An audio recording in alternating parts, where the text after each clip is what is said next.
네, 에로우 잉글리시 네 번째 훈련을 하러 왔습니다. 자, 오늘은 제가 어떤 상황을 한국말로 문장으로 쭉 나열을 해놨고 그 문장을 가지고 다른 사람한테 영어로 얘기해 본다고 생각하고 문장을 만들어 보는 훈련을 한번 해보겠습니다. 제가 요즘 이제 이 에로우 잉글리시 훈련을 하는 가장 큰 이유는 대화를 할 때 들리는 대로 바로바로 이해하고 내가 하고 싶은 말을 바로바로 문장을 완성해서 말할 수 있는 능력을 만들기 위해서 이 훈련을 지금 이제 열심히 하고 있는데, 가장 이제 이 에로우 잉글리시에서 강조하는 부분은 영어 문장을 나열하는 것은 하나의 원리로부터 된다는 거죠. 영어는 주어서부터 나아가면서 확장되는 순서대로 단어를 나열하면 되는 것이다.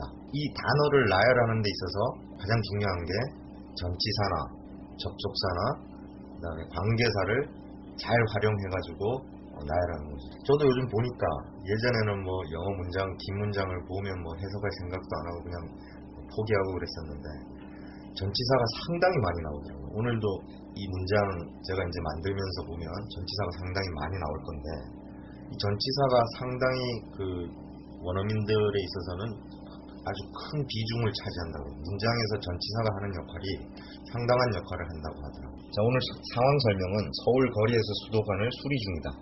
그래서 버려진 물로 인해 거리에 큰 물 웅덩이가 생겼다. 그 웅덩이를 한 남자가 자전거를 타고 통과하고 있습니다. 자, 이 상황을 제가 본 거죠. 이 본 거를 누구한테 얘기하고 싶어요. 자, 그래서 저는 주인공을 한 남자로 일단 정하겠습니다. 자, 그리고 그 다음에 이제 주어서부터 나아가면서 확장되는 순서니까 한 남자가 주인공이 됐으면 제일 먼저 그 남자가 하는 행동이 나와야 되겠죠. 지금 그 남자가 하는 행동은 자전거를 타고 있는 중인데, 자전거를 타고 있는 중인데 이렇게 머리로 생각하는 순간 또 막 이렇게 뒤집어집니다. 자, 그래서 원어민의 사고 방식대로 제가 요즘 하는 훈련은 내가 일상생활에서 하고 싶은 말을 원어민의 순서대로 한국말로 그대로 나열하는 연습을 합니다. 그 한 남자가 주인공인데 가장 가까운 것은 그 남자로부터 가장 가까운 것은 타는 중이죠. 주인공에서부터 가장 가까운 건 존재니까 이다. 그 다음에 타는 중. 자, 여기까지 일단 제가 완성을 했습니다. 그 다음에 타고 있는데 뭘 타고 있냐면 그의 자전거를. 이게 원어민의 사고 방식입니다. I am a student. 나는 이다 학생. I am happy. 나는 이다 행복. 자, 이런 식으로 자기가 주인공이 나오면 그 주인공의 존재나 어떤 동작이 나오고, 그 다음에 어떤 상황 설명이나 목적어, 상황 설명 이런 게 나오겠죠. 그래서 한 남자가 이다 타는 중 동작이 나왔고, 그 다음에 그 타는 대상은 그의 자전거. 또 말을 이 세 줄의 문장을 더 설명해야 되겠죠. 자, 그러면 그 자전거가 버려진 물로 인해 거리에 큰 웅덩이가 생겼는데 그 웅덩이를 통과하고 있습니다. 자, 그래서 그 자전거가 통과하는 곳은 큰 웅덩이. 제가 이걸 하는 과정에서 큰 물 웅덩이 이렇게 한 단어로 찾아보니까 없습니다. 한 번에 큰 물 웅덩이라고 표현할 단어가 없습니다. 원어민들의 이게 사고 방식인가 봐요. 웅덩이가 있고 거기에 이제 물이 있는 거죠. 통과하는 곳은 큰 웅덩이. 자, 그래서 큰 웅덩이 제대로 설명을 다 못했으니까 저는 연관된 것은 하고 더 설명을 해야 됩니다. 그래서 연관된 것은 나오고, 그 다음에 버려진 물. 큰 웅덩이와 연관된 것은 버려진 물. 버려진 물의 웅덩이가 아니고 큰 웅덩이, 그리고 그 웅덩이하고 연관된 것은 버려진 물. 자, 그 다음에 그 버려진 물이 면으로 접하고 있는 것은 거리네요. 거리. 자, 여기까지 하고 문장을 마칠 수도 있습니다. 상황 설명을 끝낼 수도 있어요. 근데 부족하죠. 위에 우리 세 줄로 된 문장을 다 설명하지는 못했습니다, 제가. 자, 그래서 더 설명하고 싶습니다. 자, 그러면 그때 진행되고 있는 일은 한 남자가 이다 타는 중 그의 자전거를 통과하는 곳은 큰 웅덩이, 연관된 것은 버려진 물인데, 그리고 그 버려진 물이 접하는 것은 거리인데, 자, 그때 진행되고 있는 일이 있습니다. 자, 그것은 수리. 자, 그리고 그 수리라는 한 단어로 지금 상황 설명이 다 안 됐죠. 그럼 더 보충해서 설명하고 싶으면 연관된 것은 수도관을 수리하는 거죠.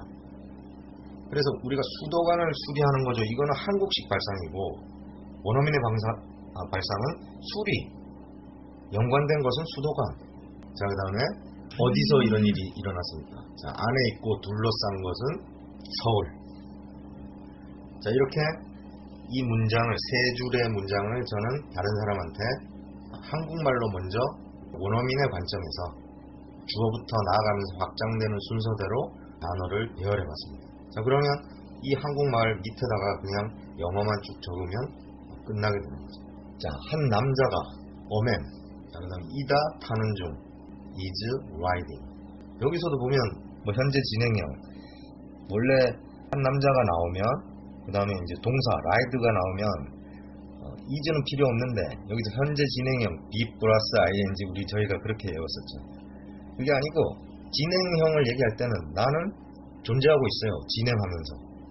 그러니까 한 남자가 이다 타는 중, 물론 이제 숙달이 되면 이다 타는 중 이런 식으로까지 분리를 할 필요는 없겠죠.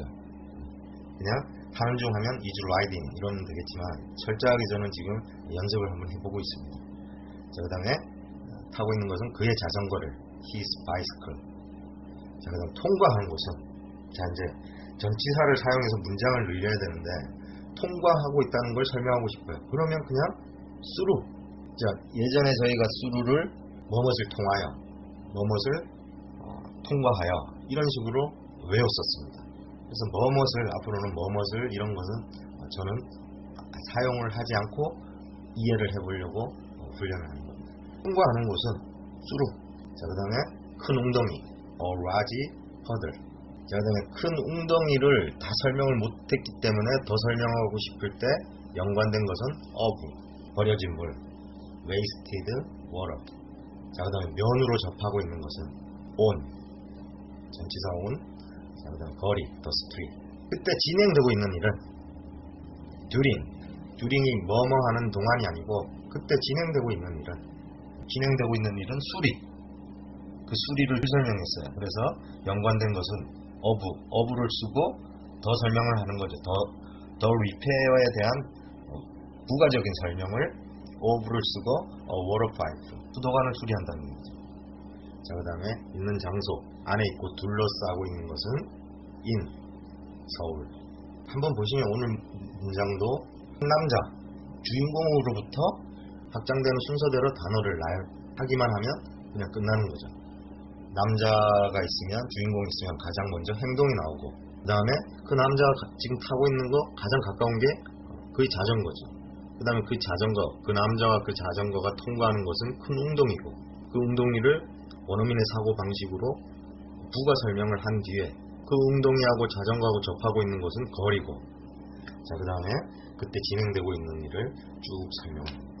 자, 제가 요즘 이제 하고 있는 훈련인데 아직 저도 이렇게 바로바로 나오지는 않습니다. 어떤 상황을 보고 그게 한국말로 먼저 이렇게 원어민의 사고 방식으로 한 남자는 이다 타는 중 그의 자전거를 통과하는 것은 큰 웅덩이, 연관된 것은 버려진 물, 면으로 접하고 있는 것은 거리, 그때 진행되고 있는 일은 수리, 연관된 것은 수도관, 안에 있고 둘러싼 것은 서울. 자, 오늘 영어를 뒤집다 에로우 잉글리시 네 번째 훈련을 해봤습니다. 자, 다섯 번째 훈련 시간에서 다시 찾아뵙겠습니다.